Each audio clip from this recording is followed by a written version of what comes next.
अल्लाह पाक जल्ला शानुहु कुरान मजीद फ़ुरक़ान हमीद में इरशाद फरमाता है, फ़इज़ा अज़मता फ़तवक्कल अलल्लाहि इन्नल्लाह युहिब्बुल मुतवक्किलीन। और जो किसी बात का इरादा पक्का कर लो तो अल्लाह पर भरोसा करो, बेशक तवक्कुल वाले अल्लाह को बहुत प्यारे हैं। जो अल्लाह पर भरोसा करते हैं, अल्लाह पर तवक्कुल करते हैं, अल्लाह पाक उनको अपना दोस्त रखता है। और तवक्कुल जो है ये ऐन फ़र्ज़ है। तवक्कुल के बग़ैर बंदा मोमिन नहीं हो सकता। और नबी पाक सल्लल्लाहु तआला अलैहि वसल्लम ने मोमिनीन की निशानी बताई है, जैसा कि नबी मुकर्रम सल्लल्लाहु तआला अलैहि वसल्लम ने इरशाद फरमाया, क़यामत के दिन मोमिनीन जब अपनी कब्रों से उठाए जाएंगे तो उनकी निशानी ये होगी, मोमिनीन की निशानी ये होगी कि वो कह रहे होंगे ला इलाहा इल्लल्लाहु व अलल्लाहि फल्यतवक्कलिल मुमिनून, यानी अल्लाह के सिवा कोई माबूद नहीं और अल्लाह ही पर ईमान वाले भरोसा करें। तवक्कुल की दौलत जो है ये लाज़वाल है। तवक्कुल किसे कहते हैं, इसकी मुख्तलिफ़ तशरीहात उलमाए किराम ने की है, सूफ़िया किराम ने की है। आसान लफ्ज़ों में तवक्कुल ये है कि अपने आप को आजिज़ कर देना और हर नतीजा अल्लाह पाक जल्ला शानुहु की ज़ात पर छोड़ देना, इसको तवक्कुल कहते हैं। लेकिन याद रखें, एक चीज़ तवक्कुल होती है और दूसरी चीज़ होती है असबाब। जो तवक्कुल है ये असबाब के मुनाफी नहीं है। यानी तवक्कुल बंदे को किसी चीज़ के, किसी सबब के तर्क कर देने का हुक्म नहीं देता, बल्कि असबाब के साथ तवक्कुल जो है वो किया जाए। कि रसूल मोहतरम सल्लल्लाहु तआला अलैहि वसल्लम की बारगाह में एक अराबी आए, अर्ज़ करते हैं या रसूल अल्लाह सल्लल्लाहु अलैहि वसल्लम तवक्कुल क्या है? इरशाद फरमाया अल्लाह पाक जल्ला शानुहु पर भरोसा करना। अर्ज़ करते हैं या रसूल अल्लाह सल्लल्लाहु अलैहि वसल्लम मेरे पास ऊँटनी है, मैं इसको छोड़ दूँ और अल्लाह पर तवक्कुल करूँ? फरमाया नहीं, बल्कि पहले इसको अच्छे तरीके से बांध लो फिर अल्लाह पर तवक्कुल करो। यानी कि पहले असबाब अपने जो हैं वो अपनाओ और उसके बाद फिर जो नतीजा हो वो अल्लाह जल्ला शानुहु पर छोड़ दो कि अल्लाह पाक जल्ला शानुहु की तरफ से भलाई भी है, अल्लाह पाक जल्ला शानुहु की तरफ से जो है वो आजमाइश भी है। रसूल मोहतरम सल्लल्लाहु तआला अलैहि वसल्लम चूँकि उम्मत के उस्ताद भी हैं और तज़किया क़ुलूब करने वाले भी हैं, तरबियत फरमाने वाले भी हैं, तवक्कुल की बेशुमार आपने फ़जीलतें भी बताई हैं और तरीक़े भी बताए हैं। जैसा कि अबू बकर सिद्दीक़ रज़ी अल्लाह ताला अन्हु रिवायत करते हैं, कहते हैं कि हिजरत के दौरान हम गार सौर में थे। हाँ, छोटी सी गार है जिनको अल्लाह तबारक व तआला ने देखना नसीब फरमाई है, अल्लाह सबको दिखाए। छोटी सी गार है। अबू बकर सिद्दीक़ रज़ी अल्लाह ताला अन्हु डर रहे हैं। अर्ज़ करते हैं या रसूल अल्लाह सल्लल्लाहु अलैहि वसल्लम, अगर कुरैश ने ना अपने कदमों की तरफ भी देख लिया ना झुककर सही तरह तो हम नज़र आ जाएंगे। रसूल पाक सल्लल्लाहु तआला अलैहि वसल्लम ने इरशाद फरमाया अबू बकर, तुम्हारा उन दो के बारे में क्या ख्याल है जिनके साथ तीसरा अल्लाह है? यानी पहले अपने असबाब अपनाए हैं, गार में छुपे हैं और उसके बाद फिर अल्लाह पर तवक्कुल किया है। और अल्लाह तबारक व तआला जल्ला शानुहु मुतवक्किलीन को अपना महबूब रखता है, तवक्कुल करने वालों को अपना करीब रखता है। कैसा तवक्कुल होना चाहिए? सैयदना अय्यूब अलैहिस्सलाम अल्लाह के नबी हैं। आपने उनके बारे में सुना हुआ है कि सख्त आजमाइश में मुब्तला हुए। किस तरह एक दिन ना शैतान रब अज़्ज़ व जल से कहता है कि मैं तेरे इस बंदे को बहका दूँगा। अल्लाह तबारक व तआला जल्ल शानुहु ने इरशाद फरमाया मेरे बंदे तेरे हत्थे नहीं चढ़ सकते, मेरे बंदे तेरी पैरवी नहीं करेंगे। कहा मैं करके दिखाऊंगा। कहा जा तुझे इजाज़त है, करके देख। आया, उसने अय्यूब अलैहिस्सलाम को तरह तरह के वसवसे दिलाने की कोशिश की, लेकिन आप उसकी बातों में ना आए। अल्लाह की बारगाह में शैतान अर्ज़ करता है, मालिकुल मुल्क, तूने इसको ना कसीर औलाद अता फरमाई है। एक रिवायत में था आपके 27 बेटे थे, एक रिवायत में था 7 बेटे और बेटियां थी, बहरहाल कसीर औलाद थी। तो कहने लगा कि ये तो औलाद के सर पर जो है मतलब कि टस से मस नहीं होता, तो इससे औलाद लेना, फिर देखता हूँ ये कैसे टिकता है, कैसे ये तुझ पे तवक्कुल करता है। अल्लाह तबारक व तआला जल्ल शानहू ने आपकी सारी औलाद को मौत दे दी, सारी औलाद मतलब कि वफ़ात पा गई। शैतान आया, वरगलाना चाहा, लेकिन अल्लाह के नबी थे, उसकी बातों में ना आए। कहने लगा मालिकुल मुल्क, इसके पास दौलत बहुत है, इसके पास खेती बाड़ी है, इसके पास वाफर माल है, इसीलिए तो ये इधर उधर मतलब कि देखते नहीं हैं। इन्होंने जो है वो मतलब मालो दौलत पे तवक्कुल किया हुआ है, तो इससे मालो दौलत लेना, फिर देख मैं इसको कैसे बहकाता हूँ। अल्लाह तबारक व तआला ने फिर एक और आजमाइश दी, सारे का सारा माल हलाक हो गया। फिर आया शैतान अय्यूब अलैहिस्सलाम के पास, फिर बहकाने की कोशिश की, लेकिन आप शैतान की बातों में ना आए। आखिरकार शैतान कहता है मालिकुल मुल्क, ये तेरा बंदा जो ना ये अपनी सेहत पर नाज करता है, इसके पास सेहत की दौलत है, अगर इससे सेहत छिन जाए तो फिर मैं इसको बहका लूँगा। अल्लाह पाक जल्ल शानहू ने एक आजमाइश और दी, अय्यूब अलैहिस्सलाम को बीमारी में मुब्तला किया। बाज़ रिवायात में आता है कि 80 साल तक आप बीमारी में मुब्तला रहे। हम 80 दिन की नहीं निकाल सकते, 80 घंटे नहीं निकाल सकते, 80 घंटों में हम तड़प जाएं, बिलक जाएं, पता नहीं क्या क्या हम मतलब वावेला करना शुरू कर दें, अल्लाह पाक जल्ल शानहू की बारगाह में गिले करना शुरू कर दें। और देखा है गिले करते हुए कि मेरे लिए बीमारियां हैं, मेरे लिए परेशानियां हैं, ये सारी बीमारियां मेरी तरफ ही आनी थी। और बड़े बड़े ऐसे कलिमात कुफ्र बकते हुए भी सुने।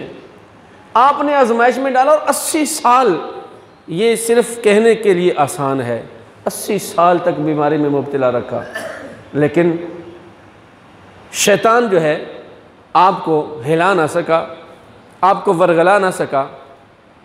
असबाब तर्क नहीं किए अय्यूब अलैहिस्सलाम ने, बल्कि भाई बाज़ रवायात में आता है कि आप इलाज आपने जारी रखा हुआ था।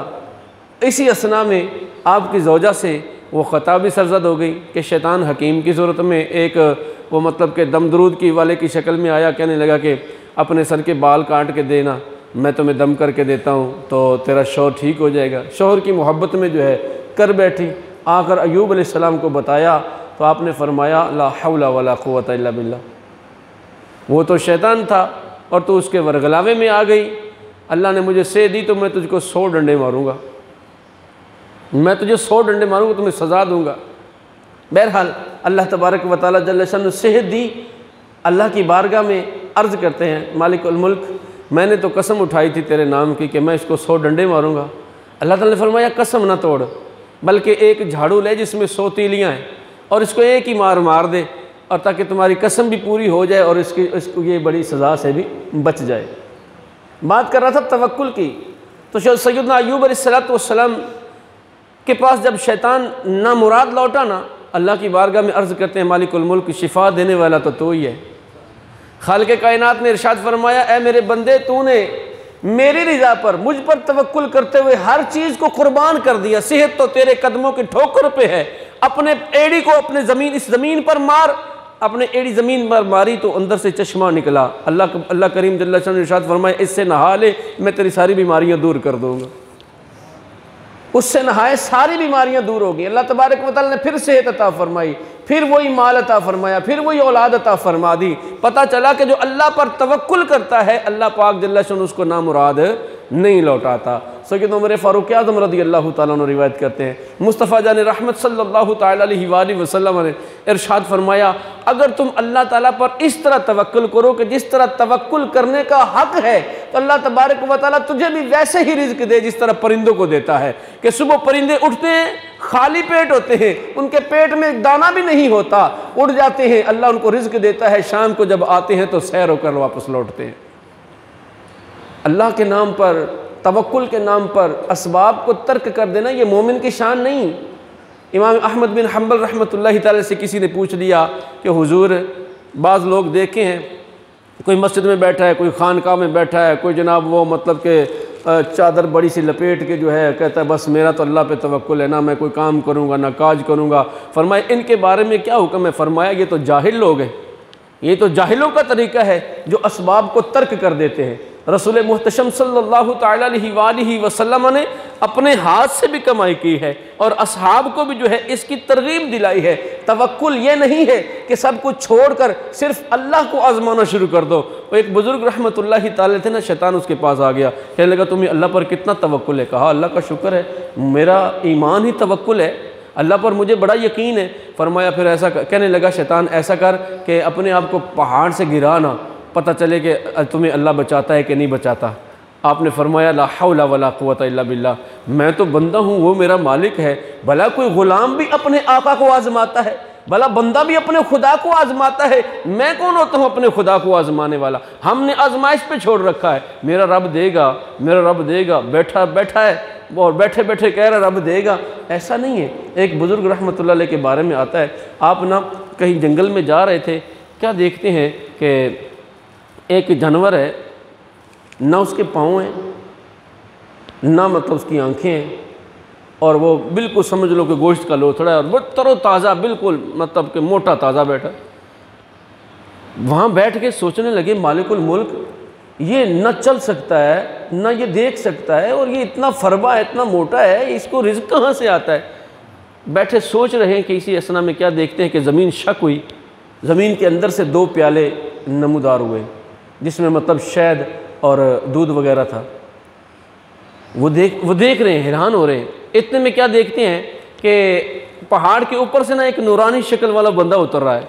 वो आया और उसने जो है उसको वो दोनों प्याले पिला दिए। वापस जाने लगा तो बुज़ुर्ग जो है ना उन्होंने उनका दामन थाम लिया। कहने लगे कि अल्लाह के बंदे तुम हो कौन, बताओ तो सही। कहने लगा मैं अल्लाह का फ़रिश्ता हूँ, अल्लाह पाक जल्ल शान ने मेरी ड्यूटी लगा रखी है कि इस जानवर को जो है मैं सुबह शाम जो है आकर दूध और शहद पिलाऊँ। जब ये देखा ना हाल तो कहने लगे अल्लाह जब जानवर को देता है तो मुझे क्यों ना देगा, मैं तो उसका बंदा हूँ। एक चश्मा देखा, वहाँ वुज़ू किया और अल्लाह की इबादत में मशगूल हो गए कि मुझे भी कहीं ना कहीं से रिज़्क़ आ ही जाएगा।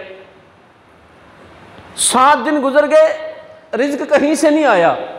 अल्लाह की बारगाह में अर्ज़ करते हैं मालिकुल मुल्क मैं तेरा बंदा हूँ, तेरा इबादत गुजार हूँ, मुझको भी रिज़्क़ का लुकमा दे या फिर मेरी रूह ही कब्ज़ कर ले। रब्बे कायनात जल्ला वाला की तरफ से आवाज़ आई, ऐ मेरे बंदे मैंने तुझे हाथ पाँव दिए हैं, उठ चल और मेहनत करके कमा, और मुझे अपनी इज्जत की कसम अगर 70 बरस तक तू यहाँ पर पड़ा रहेगा ना तो मैं तुझे एक लुकमा भी नहीं दूंगा। उठ के कमा, खुद भी खा और औरों को भी खिला। ये तवक्कुल है, असबाब अपनाने का नाम तवक्कुल है। असबाब अपनाओ और उसके बाद नतीजा जो है वो रब पर छोड़ दो। फिर बंदा ये ना इतराए कि मेरे पास इतना माल है तो मैं जनाब इतनी कमाई करता हूँ तो इतना मेरे पास आ जाता है, मैं ये करता हूँ तो मेरे पास यूँ आ जाता है, मैं यूँ करता हूँ तो यूँ आ जाता है। नहीं, तुम काम करते चले जाओ, अल्लाह पाक जल्ला शानुहु जो है वो तुमको इसका इनाम अता फरमाता चला जाएगा। तवक्कुल अल्लाह पर होना चाहिए। बहलोल दाना रहमतुल्लाहि ताला अलैह उनके बारे में आता है, सरी सिकती रहमतुल्लाह अलैह कहते हैं कि एक दिन मेरा कब्रिस्तान में जाना हुआ ना, मैं क्या देखता हूँ कि वहाँ बहलोल जो है वो कब्रों के साथ मट्टी में लथपथ हैं। मैंने पूछा बहलोल यहाँ क्या कर रहे हो? कहा मैं उन लोगों में हूँ जो मेरी बुराई नहीं करते, जो मुझे तकलीफ़ नहीं देते, और जब मैं इनकी तरफ इनसे उठ के दूर जाता हूँ ना तो ये मेरी गीबत भी नहीं करते, ये मेरी गीबत भी नहीं करते, मेरी चुगली भी नहीं करते। अच्छा ये बात सुनी ना तो सरी शक्ति रहमतुल्लाहि ताला ने कहा कि हज़रत महंगाई बड़ी हो गई है, गंदम बड़ी महंगी हो गई है। ये अल्लाह वालों के एक तरीके होते थे उनसे मतलब कि वो मार्फत की बातें निकलवाने की, महंगाई बड़ी हो गई है। तो बहलोल दाना रहमतुल्लाहि ताला फरमाते हैं खुदा की कसम मुझे तो कुछ फ़र्क नहीं पड़ता, एक गंदम का दाना 1 दिनार का आए तो मुझे फिर भी कोई नहीं। क्यों कि अल्लाह तबारक व तआला ने जो मेरी ड्यूटी लगाई है इबादत की, मैं इबादत कर रहा हूँ, और जो रिज़्क़ उसने अपने ज़िम्मे लिया है वो ख़ुद भी अता फ़रमाएगा। तवक्कुल ऐसा होना चाहिए। अल्लाह पाक जल्ला शानुहु हमें तवक्कुल अपनाने की तौफ़ीक नसीब फ़रमाए। मुस्तफ़ा जान रहमत सल्लल्लाहु ताला अलैहि वसल्लम की अहदीस पर हमको अमल करना नसीब फ़रमाए। तवक्कुल वो मतलब कि इबादत है, अल्लाह पाक जल्ला शानु इसको ज़ाया नहीं करता। सैयदना सलमान फ़ारसी रदी अल्लाह तआला अन्हु और अब्दुल्ला बिन सलाम, ये दो सहाबी हैं, आपस में इनकी बड़ी गहरी दोस्ती है। एक दिन ना बैठे आपस में गुफ्तगू कर रहे हैं। सलमान कहते हैं कि भाई बात सुन, ऐ अल्लाह के बंदे, मेरे से वादा कर, अगर तेरी मुलाकात मुझसे पहले रब से हो गई ना तो तू मुझे बताएगा कि अल्लाह ताला ने क्या क्या पूछा था और किस सबब से तेरी निजात हुई, और अगर मैं चला गया ना तो फिर मैं तुझे बताऊंगा कि अल्लाह तबारक व तआला ने क्या पूछा है और किस सबब से जो है मतलब कि इनाम अता फरमाया है। सैयदना सलमान रदी अल्लाह तआला अन्हु पहले वफ़ात पा गए, ये सन 33 या 35 हिजरी की बात, और अब्दुल्ला बिन सलाम जो ये 43 हिजरी में गए। जब वफ़ात पा गए ना तो सैयदना अब्दुल्ला बिन सलाम रदी अल्लाह अन्हु ने ख्वाब में देखा, पूछा हाँ भाई सलमान बता क्या बना। कहा कि अल्लाह तबारक व तआला का मुझ पर करम हो गया। अच्छा, जैसे हम पूछते हैं ना किसी से, वो इम्तिहान एक दे के आ रहा हो तो दूसरा बार खड़ा होता है, बताओ कौन कौन से सवाल पूछे ताकि मैं भी उसी तरह जवाब देने की कोशिश करूं।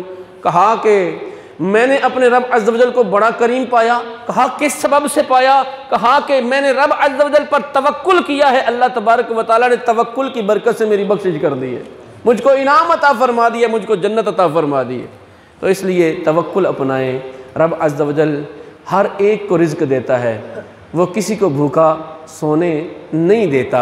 अल्लाह पाक जल्ला शानु हमें अमल की तौफ़ीक नसीब फ़रमाए। गरीबों का ख्याल कीजिए, शेर बनिए, खुद कमाइए, औरों को खिलाइए। अल्लाह ने आपको हिम्मत दी है, अल्लाह ने आपको तालीम दी है, अल्लाह ने आपको अच्छा रोज़गार दिया है, अल्लाह पाक जल्ला शानु आपको अच्छी तिजारत अता फ़रमाई है, अल्लाह ने आपको माल दिया है, और ये आजमाइश है, माल आजमाइश है।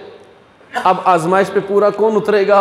जो अल्लाह के दिए हुए रिज़्क़ में से अल्लाह की राह में उठाएगा, अल्लाह की राह में ख़र्च करेगा।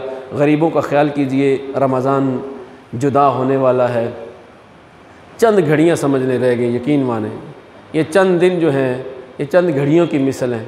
पता नहीं चला अभी कल रमज़ान शुरू हुआ था और आज 23 रमज़ान भी हो गई। हाँ जी, कुछ पता नहीं है। तो अपने गरीब बहन भाइयों का ख्याल कीजिए, अपने सदक़ात खैरात फ़ितरात जो हैं वो जल्दी जल्दी अदा कर दीजिए और अच्छी कीमत में अदा कीजिए, ताकि किसी मतलब के भूखे का पेट भर जाए, किसी को कपड़ा नसीब हो जाए, किसी की ज़रूरियात पूरी हो जाए। अल्लाह पाक जल्ला शानु हमें अमल की तौफ़ीक नसीब फ़रमाए। आमीन बिजाहि नबी अमीन सल्लल्लाहु अलैहि।